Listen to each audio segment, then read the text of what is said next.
The new Karal Jobst. Oh, I haven't seen that one yet. I saw a Mizkif get devastated by the revelation that maybe those grading services aren't all that honest. Ooh, it's 52 minutes. We'll at least watch some of it.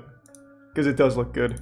And I like Karl. Hello, you absolute. 2021, the most expensive video game ever bought, cost $2 million. But this was a very special game.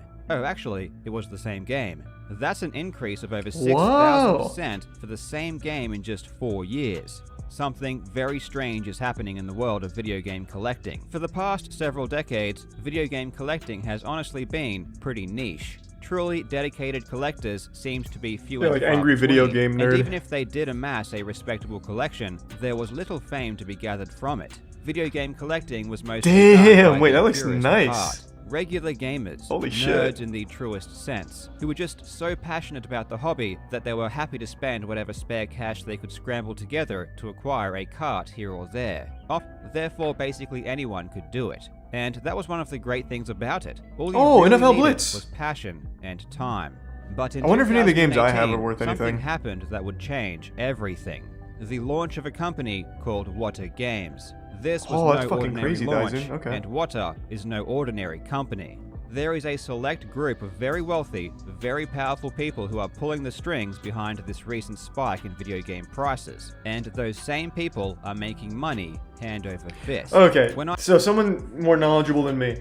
Is this a new grading company? I assumed that this grading company was like 40 years old. Like old as shit, grading games for a long time. But it seems like they're not that old. It's the only one? So 2018 for that one, but there has to be an older one, right? I understand he talks about it, but I'm asking, isn't there like a really old one? Or are they all newer? Okay, so VGA is the old one. Thank you. I heard the news of a $1.5 million Super Mario 64. This seemed too ridiculous for me to because I'd never even seen these ratings until Mizkif. I knew there had to be more to the Mizkif. story than meets the eye, and boy, was I not wrong. This rabbit hole is deep. The bubble we are seeing in video games has been seen before in other collectibles for almost half a century. And the crazy thing is that each time it happens, the same people are involved. They know exactly what they are doing, and they know how to extract as much money as possible from suckers who believe the headlines. By the end of this video, you will know exactly why this is happening, who is causing it to happen, and what needs to be done to stop it. I really hope you enjoy. Thank you, that Camino.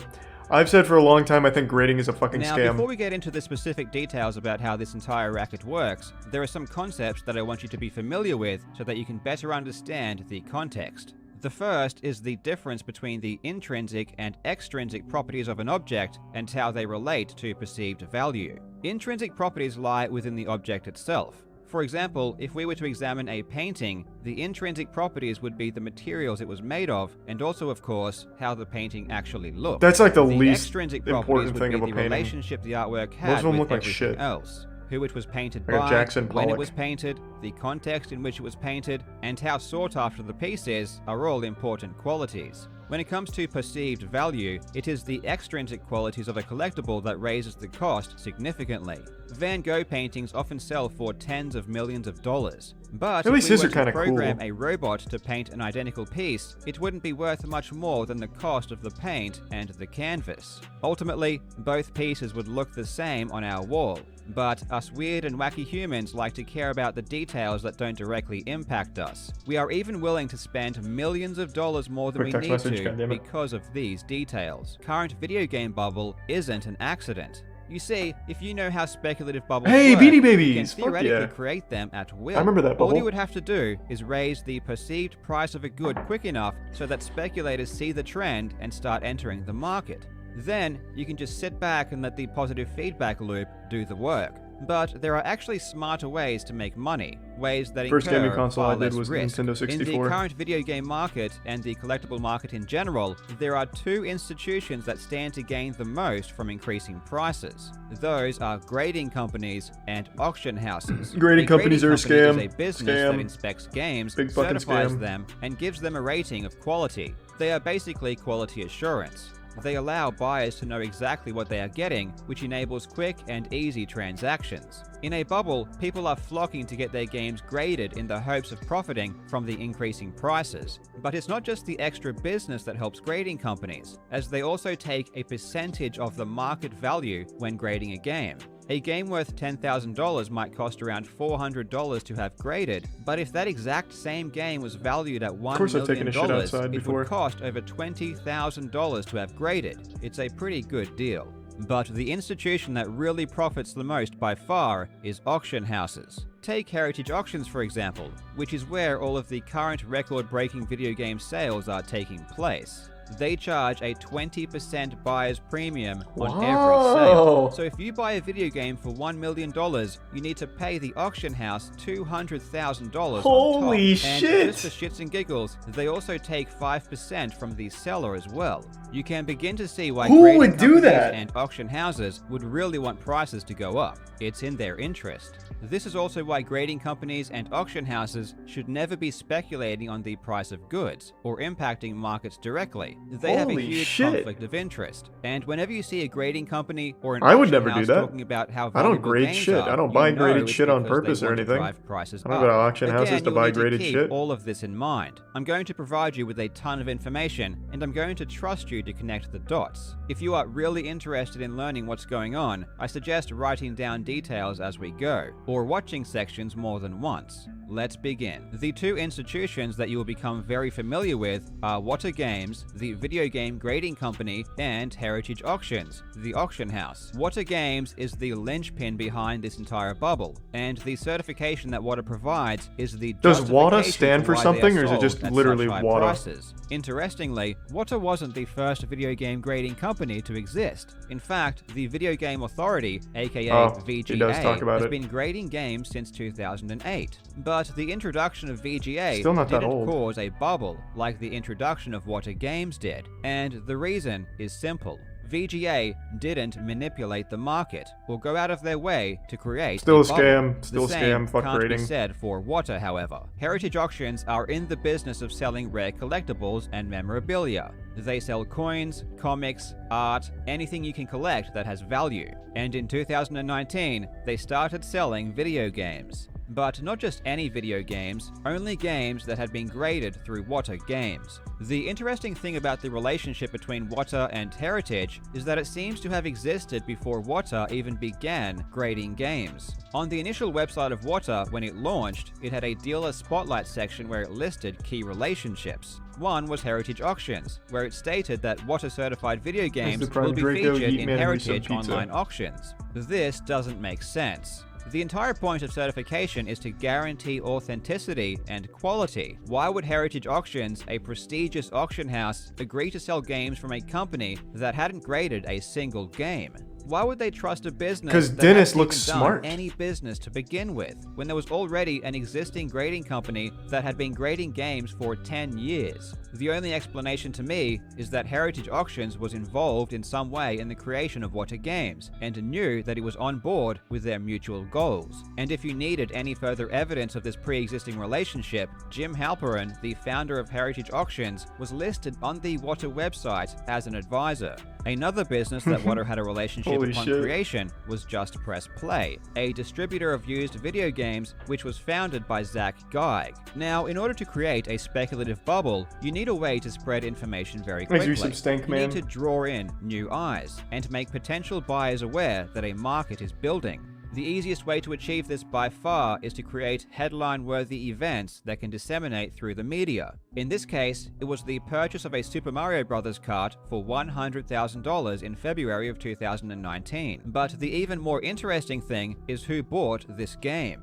It was purchased by three men. The first was Jim Halperin, founder and chairman of Heritage Auctions. The second was Zach Geig, founder and owner of Just Press Play. The third was Richard Lecce, who has one of the largest video game collections on the planet. And if this wasn't obvious enough, Jim Halperin advertised in this press release that the game may end up in a future auction. While many video games sell regularly for 5 figures, breaking the 6-figure mark shows that the hobby's upward trajectory indicates no signs of slowing down. So what you have here is the chairman of the auction house buying a game for a record price, and then creating a press release about his own purchase in which himself and the president of the grading company are stating that the value of games is going up. The press immediately jumped on this, and many articles about the purchase were written. Khan's tactic of pumping up the perceived value of games would be seen in every article. It looks like he has a For little example, shark fin. In a Kotaku article, Khan states, "I've always said, video games are going to go the way of comics or cars or coins. It's only a matter of time until a video game sells for $1 million. Porn stars even had Dennis Khan come on, and again he pumped up the value, implying that it was worth at least 3 times. Wait, what they the paid. fuck? Did they pay Pawn Stars for this? Because he owns the company that graded this. Wouldn't that be like a massive conflict of interest there? They had to like a paid History Channel, right? Like there's no way. Remember what I said about grading companies. Obviously Pawn They Stars shouldn't isn't be real, but this manipulating is the very market different and than what they driving up usually do. prices. Dennis even faced backlash about this from intelligent collectors, who knew what he was up to. But of course, this didn't stop him. Khan would continue to abuse his authority as the head of Wata Games for the next few years, appearing in countless articles and interviews, and always pumping up the price. In fact, he's still doing it, even with the ridiculous price of $1.5 million that the recent Super Mario 64 went for in July. In a Verge article covering the record-breaking sale, Khan states, "I think that we are going to continue to see record-breaking sales. The equation. Are You also Mizkif's need boxes people to actually buy Wata? games, but Not the VGA? people buying these games aren't who you'd expect. If you thought they were video game collectors hoping to complete their collection, you'd be wrong. Let's take a look at who is really buying up Miz these has games. VGA. Okay.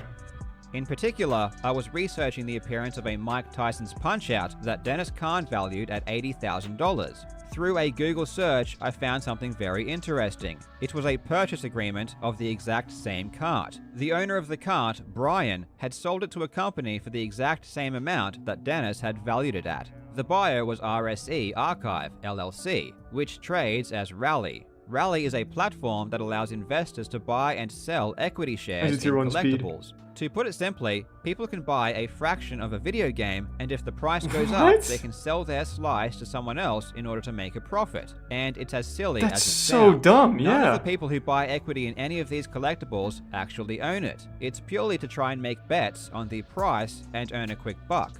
From Heritage, they bought a Pokemon Yellow for 78 grand, this Golf for 18,000, and many other private purchases. Quick question then, quick question.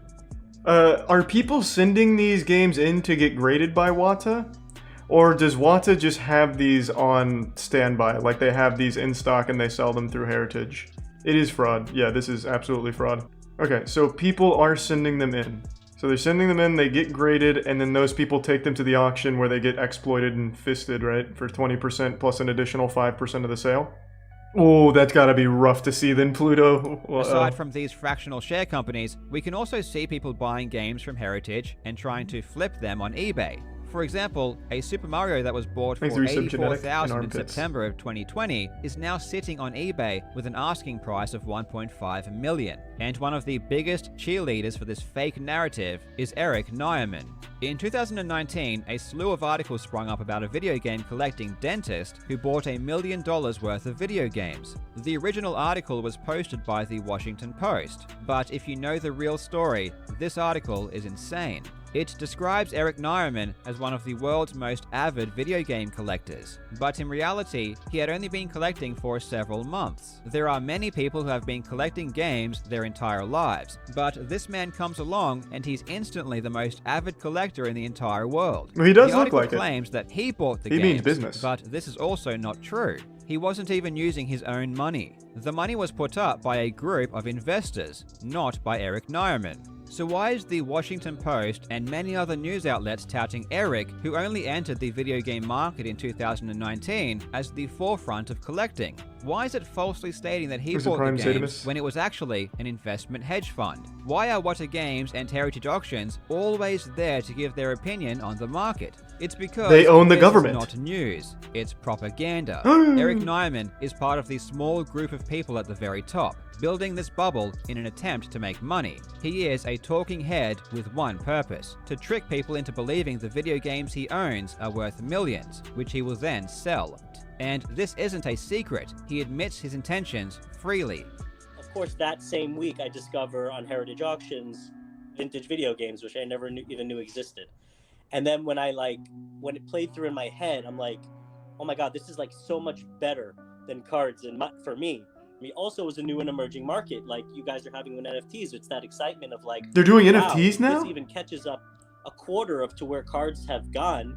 You know, we could see 100x returns just at the beginning, you know, because it was so new. But as a collectible investment, this was like everything that I saw on a Mike Trout card, but like to the max on steroids. And for me, it was a time machine. It was literally like, if you could like, I always said to myself, I would look at like Nat Turner's collection of cards on Instagram at that time, and I was like, wow, if only I could go back 10 years and just like hang out with him and just buy everything he was buying. And you know, it's that time machine that everyone has. Has anyone ever made a living buying and selling video games, right? Like collector games? An individual, that is. So we set up, we spent time, we set up an LLC, we made a business plan, and I went to like just neighbors, so a couple people, family, friends, all like successful, wealthy people. We spoke about all the risks GameStop up front. They knew it was speculative, and I'm like, listen. But they all said the same thing. They're like, you seem super passionate about it. If I lose 15 grand on you, it's not the end of the world. Give it a run. To show even on Heritage Auctions, eBay auctions, look, what we spent appreciated 20 to 30%. This is working. I'm gonna get out there and I'm gonna help make the market. I'm gonna let people know about this. I'm forming a market around something that I feel that is severely underappreciated. My point is that it's not collectors that are buying any of these games. It's purely people with a lot of money. Damn, he looks like a villain. People out of theirs by he was mean mugging a bubble that otherwise shouldn't exist. Propaganda isn't their only weapon either. It gets much worse. We will now enter the wonderful world of shill bidding. Oh shit. Baseball cards. When it comes to auctions, there is only one thing that will consistently drive up the sale price of goods, and that one thing is competition. In 2008, a lawsuit was filed against Heritage Auctions for shill bidding. It was filed by Gary Hendershot, who was a former employee. The lawsuit alleged that Heritage used a shill bidder by the name of N.P. Gresham to drive up prices. That's a cool name. This lawsuit was ultimately settled out of court, so you may or may not want to put any real stock in it, but it is something to take notice of. Especially when Jim Halperin, one of the defendants, and if you remember, one of the investors who bought the record-breaking Super Mario, was caught lying in a sworn testimony. He originally claimed that MP Gresham didn't exist at all, but later had to admit they in fact did. While I was researching for this video, I spoke at length with Pat the NES Punk, who is one of the most dedicated collectors of NES games. I've actually heard of this guy before. He told me he was contacted by a comic book collector and seller whose father not only worked at Heritage Auctions, but was also friends with Jim Halperin. What he had to say was shocking, and Pat graciously connected us so we could talk. The collector, David Wilson, who founded and runs Collectors Comics, told me this. Hi, my name is David. I'm from Comic Book Investments on YouTube. My dad, he had a personal relationship with Jim, and they had a personal relationship for years. And then through the relationship, that's how he got a job working at Heritage. He was a comic book grader. They're manipulating the market, and my dad gave me an example. Jim is one of the biggest comic collectors in the world. He has one of the biggest collections in the world. Is he Jake Paul's fighting next? And what Jim does... Is it a child this time? He would take a comic book, let's say he would take this book, right? He'd put it in his collection, and then like 3-4 years later, he'd throw it up on Heritage. And then he would manipulate the price by bidding it up. So say he bought the book for $3,000 forever ago. He throws it in a Heritage auction, and then he bid it up to say like $5,000, $6,000, buy it from himself, basically, he bids it up, and then he sticks it away back in his collection. Has Heritage come out with a statement? This video is 3 days old. Everything I currently know about Jim Halperin leads me to believe it probably is. The tactic definitely works. When items are sold at higher prices, it raises the perceived value of every similar item. It's even more effective if you purchase items at record prices. Naturally, this makes people want to sell their games through Heritage as opposed to anywhere else. But with all of the reports of shill bidding, reports of buying their own items, as again, the ridiculous price, the secrecy, and the obvious motive make it very suspicious. Well, I think it can be said with a high level of certainty that this is a fucking scam. Own platform to it's like literal fraud. Benefit. It's time to take a closer look at Whata Games and how some of the key figures in that business are using their positions for their own gain. Shill bidding and buying your own items at inflated prices are pretty obvious ways to abuse your position at an auction house. But how could you take advantage of your own grading company? The first thing that comes to mind would be grading your own games. This presents a pretty clear conflict of interest, and even Whata admits this. In a New York Times article, Whata president Dennis Kahn goes on record to say that Whata employees are not allowed to have games graded by the company, or sell those that were. I'll say that again.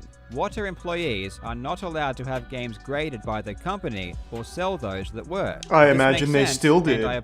Dane was also well known for his video game collection, and he had one of the largest assortments of sealed Nintendo games on the planet. But in 2019, he sold his entire collection to a gentleman by the name of Jeff Meyer, who is the founder and CEO of GoCollect. Jeff submitted the games to Whata, who graded them all, and as part of that grading, inserted the name of the collection they were a part of. And you can see this name on the label of the graded games. Jeff then immediately took the newly graded games and started flipping them through auction houses, most notably Heritage Auctions, where the first auction alone produced a total return of over $500,000. So why am I telling you this? Well, it's because Jeff Meyer is a director of Whata Games. You won't find this information publicly because they keep it a secret, but thankfully the company's SEC filings tell us everything we need to know. So what you have is the president of Whata Games saying that employees are not allowed to grade or sell graded games, but meanwhile, a director of the company is grading his entire collection.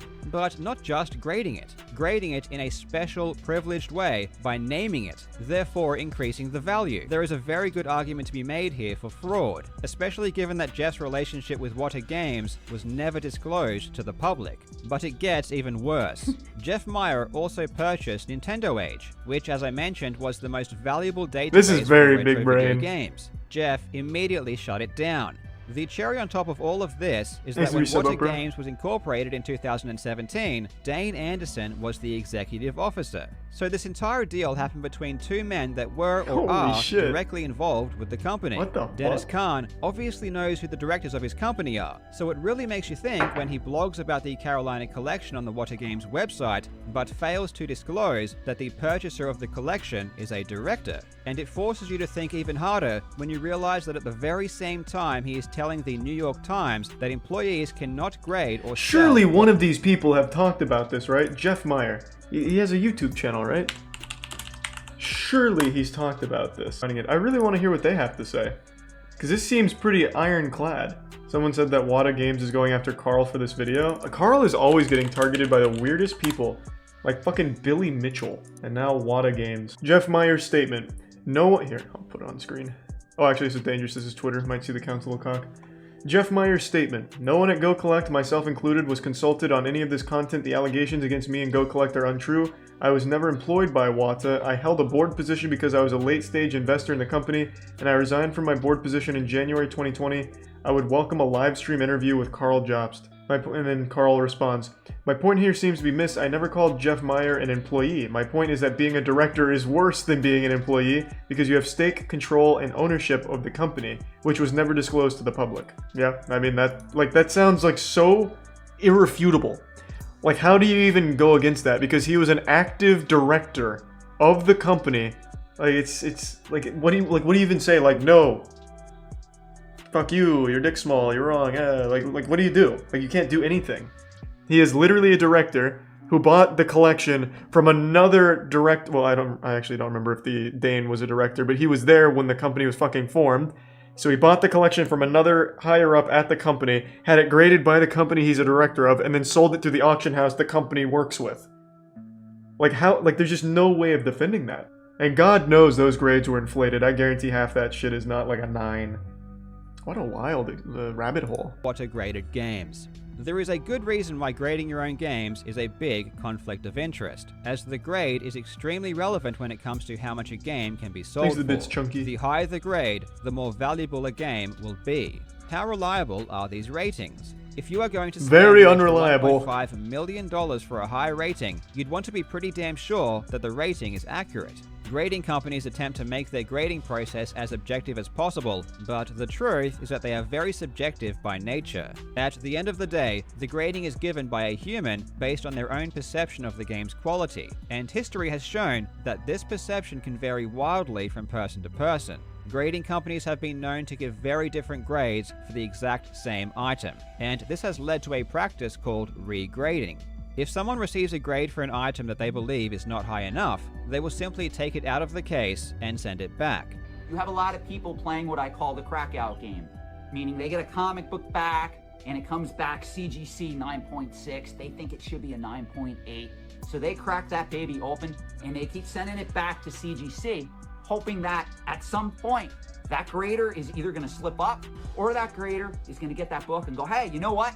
This is a 9.8. They're going to slap 9.8 on it and they're going to send it back to that submitter, and that submitter is going to be very happy. The average collector, average speculator, and the average investor such a scam out there is overvaluing a lot of these items based on the grade. But you don't even need to regrade games in order to see the blatant inconsistency on display with what are graded games. Last month, a Tomb Raider for the Sega Saturn was sold for $12,000 through Heritage Auctions. It had a rating of 9.8 with an A+ with the seal, but it's immediately obvious that this grading makes no sense. The seal has multiple very large holes, which according to the grading system on Wata's own website is not allowed for A+ seals, which must contain no holes. The seal also has countless smaller holes, scratches, and stains. Quite frankly, it looks disgusting, and yet it gets an A+.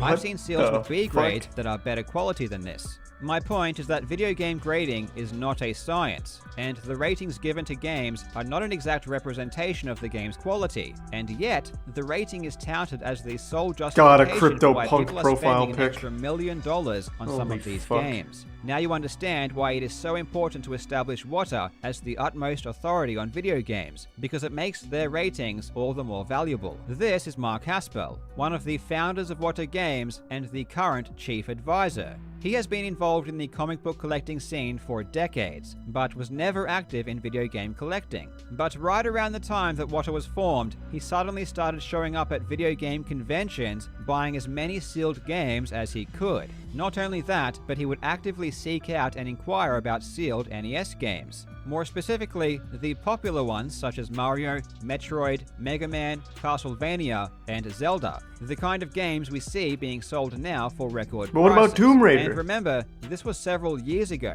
His taste in video games seemed to align perfectly with the same games that would bring the most profit several years later. Thoughts on CryptoPunks? Dumbest shit I've ever seen in my life. Mark Haspel was buying sealed 6-packs from a good friend of mine a year before Wata started grading games. Pat, the NES punk, also noticed Haspel collecting games at conventions.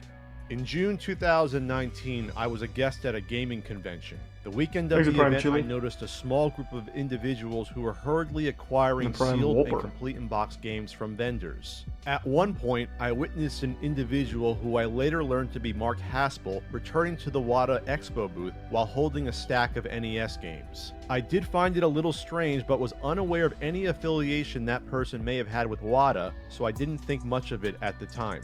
Before we get to the conclusion, I want to teach you about an event in history that might be relevant to what's happening right now.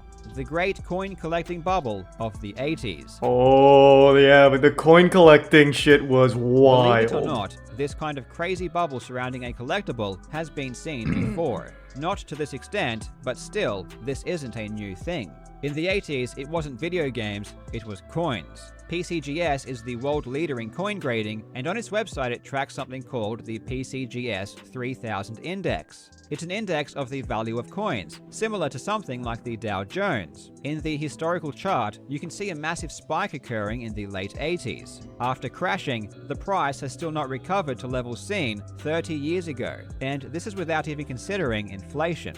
So what caused this bubble? Well, according to an article posted on antiquesage.com, it was the development of slabbing and the introduction of third-party certification. Slabbing is where a grading company will take a coin, encase it in plastic, and give it a rating. Two grading companies were formed around this time, PCGS and NGC. The article goes on to state that the arrival of PCGS and NGC changed the industry nearly overnight. Now dealers, collectors, and investors could buy or sell slabbed coins sight unseen, because they all trusted the grades given by the major grading services. Kidder, Peabody & Co., Merrill Lynch, and UBS all created coin hedge funds where they took in money from investors to invest in coins. This expanded the bubble even further. But the thing about speculative bubbles is that they always burst. The price cannot go up forever, and at the slightest hint that the peak has been reached, everyone sells. The market becomes flooded, but because no one is buying, the price gets destroyed. In the end, it's the suckers that came in late that lose them. It's extremely ironic that Charlie spends hundreds of thousands on his card packs but thinks CryptoPunks are stupid. Hundreds of thousands? Are you insane? No, CryptoPunks are stupid. It's literal fucking RNG generated pixels. Like, I think it's like, what is it, 8-bit? It's like an 8-bit smoking man, and it sells for 180 grand. CryptoPunks are super dumb. NFTs are super stupid. I mean, you can keep spending thousands of dollars on a picture of a tweet, but objectively, cards are cooler. And I'm not buying the cards to sell them. I'm buying them because they look cool. CryptoPunks don't look cool. Plus, I can have all of the CryptoPunks in the world right now on my desktop. I can just download them. I just don't have them on the blockchain. NFTs are a conceptually dumb fucking thing. The technology behind it's pretty impressive, but holding an NFT of Charlie bit my finger is useless. I have that video. Anyone can have that video. Just because you have the blockchain certified one doesn't make it any more special. It's fucking dumb. It is an objectively stupider thing. You cannot have my physical card because I have it. It's super, super different. Like, it can't even be compared. Money. The bursting of the 80s coin bubble was a big deal, and hedge funds were inundated. And CryptoPunks are really fucking dumb. Their investments. It's Merrill just Lynch for rich ended up YouTubers paying to back peddle. over $20 million to their investors. The FTC even stepped in to investigate what happened, and this is where things get juicy. In the Antiques Age article I referenced, it said that PCGS and NGC were the first third-party coin grading companies. But what happens if the grading service misrepresents the grade of a coin, thereby increasing its value? That's then a the miracle situation is described happening. by Bill McAllister of the Washington Post in regards to a recent decision by the Federal Trade Commission. The commission determined that overgrading coins was a deceptive and unfair act, prohibited by the 1914 law that created the FTC. Charged with this practice were two Texas-based corporations, Heritage Capital Corp. And Numismatic Certification Institute. Also named in the action were Steve Ivey and James Halperin, prominent numismatic figures. A consent order was signed agreeing to establish a $1.2 million fund for collectors who purchased the NCI-graded coins from Coin Galleries Incorporated of Miami. Heritage, Halperin.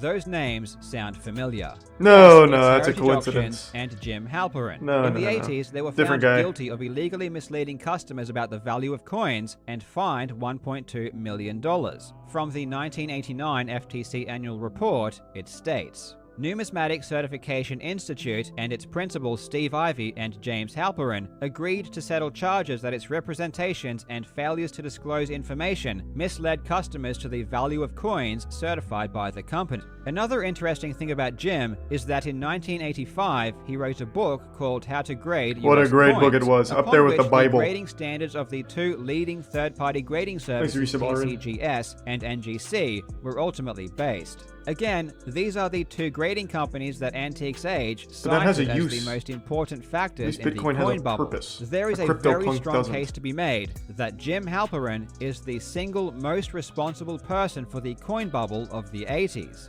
I'm not a conspiracy theorist, but it kind of looks like he's doing exactly the same thing again 40 years later, but this time in video games. Remember, Jim Halperin bought the Super Mario Bros. Cart that sparked this entire game bubble. He is an advisor to Wata Games and, according to rumors, also an investor in the company. It's too convenient that this one person is involved in every single piece of the puzzle when he has It's just a coincidence. He loves games, bro. He's a gamer. This doesn't seem like a coincidence and he to can me. Value them.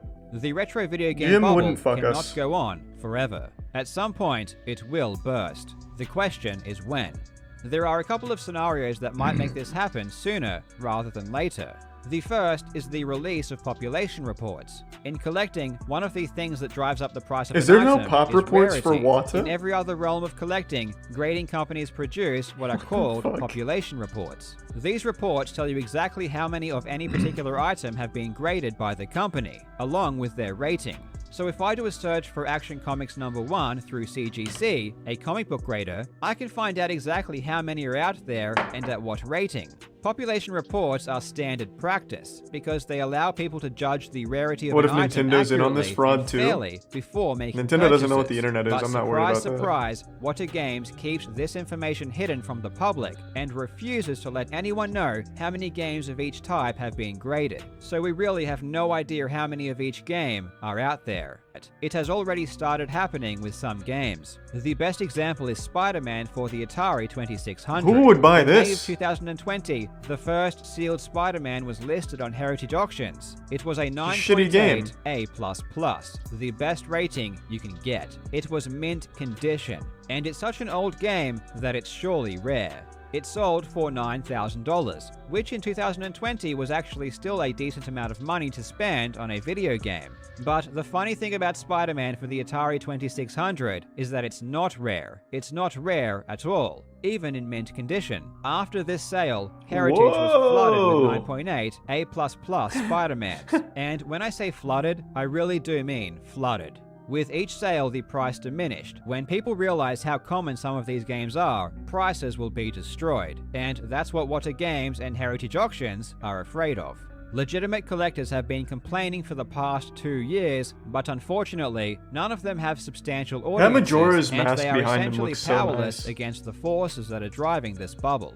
If you want to help make a positive change, you can send Wata Games some feedback by email, letting them know how appreciated it would be if they let us know how many graded games are out there. It is called Majora's Mask? I thought it was the Fierce Deity Mask. Oh, no, it's not. It's a totally different mask. Journalists don't even bother asking real collectors what they think about what's happening. They simply get sound bites from Wata and Heritage and allow them to inflate the bubble with hype.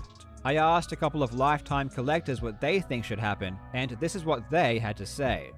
This is the end result. The unfortunate end result is that this hobby that we all love has been perverted into something beautiful, to the big dollars of a small group of people to line their pockets. These are rich people getting richer, and they've stepped on and stepped over all the video game collectors, all the people that have sold the games, run video game shops, all the people on forums researching this illustrious and beautiful past history of video games. They've all been used. We've all been used now for these select and it feels good to get richer. And it's a crying shame. Oh. It's probably too late, unfortunately. But in a perfect world, there should be full transparency and accountability when it comes to these video games. This would not be a problem going forward, guys. This is a problem due to the fact that there is a lack of ethics and a lack of transparency in these markets. Collectors Well, there's also a bigger problem of fraud. This bubble isn't just affecting sealed video games at the highest price points. The selling point of every single game has increased dramatically over the past 2 years, even for non-sealed games. Aspiring video game collectors who legitimately want to build their collections will get screwed because the hobby will become too expensive to be viable.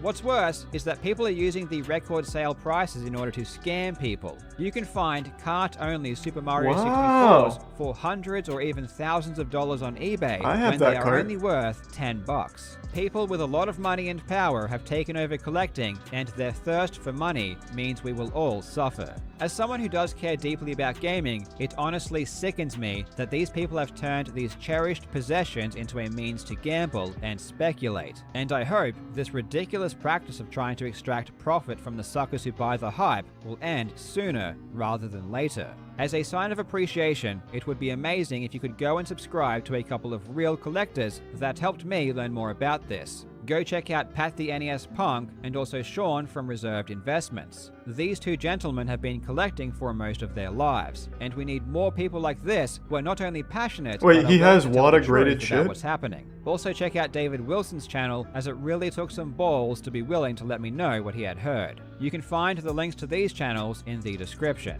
Hopefully, you have learned something about how those in power can create speculative bubbles. Next time you see them trying to do it, make sure you call it out and let them know that we won't tolerate it. As always, thank you so much for watching. That was very interesting. That was a lot deeper than I thought it would be. Day, and I will see you in the next video.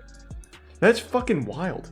It really seems like irrefutable proof that Karl had here. I don't know how Jim especially has any leg to stand on with all of this being so publicly visible. Like, there's no opinion pieces in this entire video. It is actual just facts and proof to back it up. To be honest, I disagree with the video. Disagree with what? He proved the connection with Heritage and WADA and the very fraudulent activity. It's not really something you can disagree with. It's more like I just don't care, which is fine. You can't disagree with like a fact.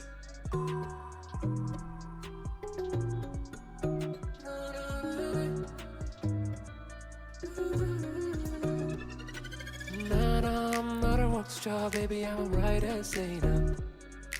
Ain't got no drugs on me, baby, I'm a fighter, hater. I'm not a rock star, baby, I'm right as Zayna. Ain't got no drugs on me, baby, I'm a fighter, hater. See my Gucci with my hand, like a bird on fire again, frozen in on Eating a can of cat food with nothing to drink, gagging. Eating canned cat food, mukbang. And shotgunning a, what is that, Miller Lite? Before we get into that, yeah, let's run it. We gotta shotgun one and get ready for everything. Well, yeah. If you're gonna eat cat food, you gotta shotgun a Miller Lite. Miller Lite tastes like liquid cat food anyway. You gotta get yourself ready. Show your hand scissors. That's what I'm talking about.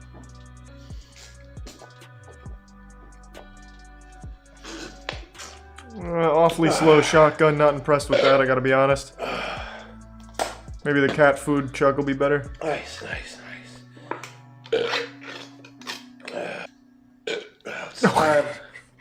Out of time. You're losing precious flavor. The juices. It's the best part. What are you doing? You're not even paying attention. It smells disgusting. But it tastes good. Was that the first time he's ever shotgunned a beer? He is struggling. I'll be fine. Oh yeah, you're fine. This is part of the experience. Okay, he definitely puked off camera. You got it. Chug. And send it. Oh, nasty. Eggs Prime Tappy and Bud. So fucking nasty. Come on, let's go. Here comes the airplane. Got it. There it is. That's what I'm talking. Now let's get a review. 1 to 10.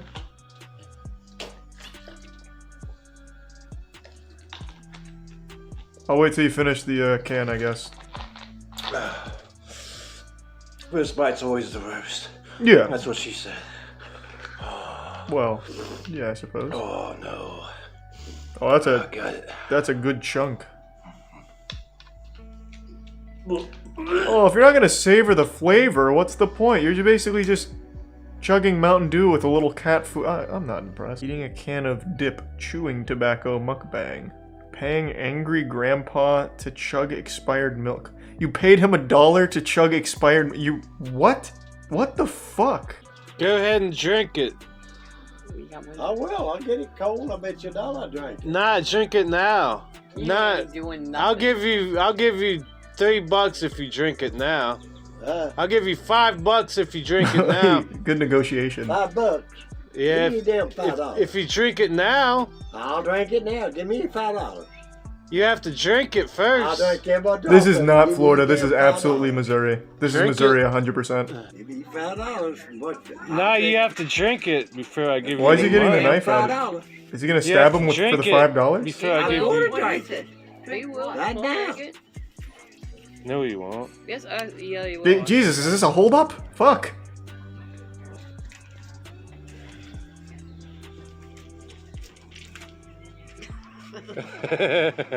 Chug it. Oh, that's Chug it. milk? Go Look chug at it, these openings in Singe. there. What the hell you doing? Wait, what the fuck is that? I've never seen milk come like Expired that. November. 2020. You might as well get your shirt dirtier. Well, he's $5 is $5. I'll tell you what. Just walk through the desert. What would you do for 10? Oh no! Expired Now he's choking. November 2020. I don't know. Jesus Christ. 70 something degrees out here. 78 degrees They out not here. going with it because it's expired. It takes them all time. They expired. Yeah, he choke. Eating lit cigarettes Mr. Beast style. Is Jimmy known for eating lit cigarettes? This one's really quiet. Whoa!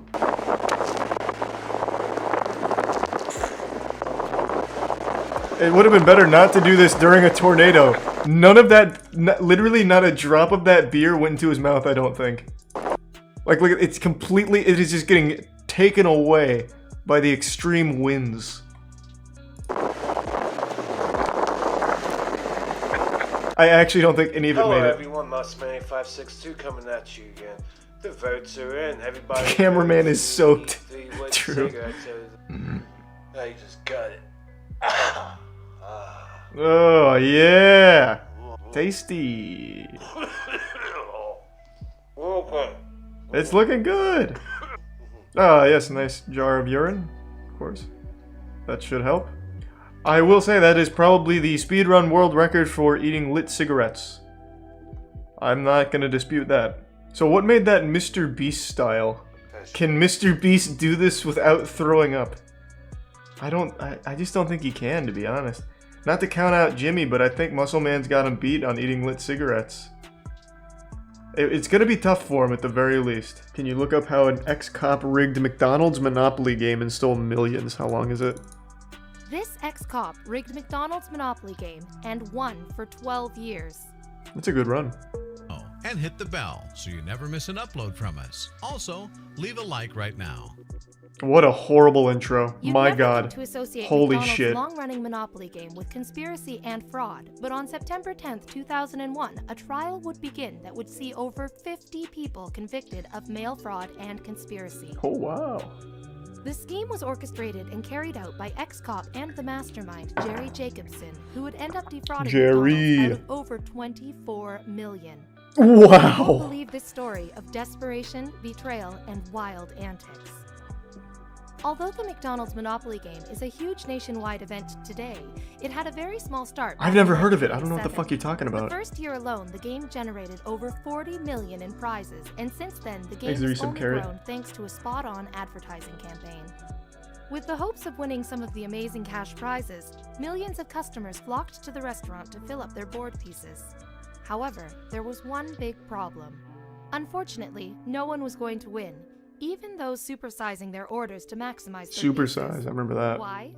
Well, it seemed McDonald's system to keep things fair was actually rigged. While the odds were always steep, in reality, they were much worse.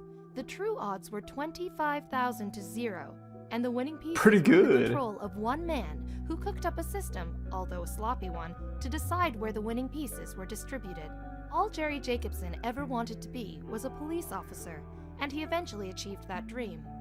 Unfortunately, due to a neurological disorder, he had to leave the force, and he moved from Florida to Georgia with his wife.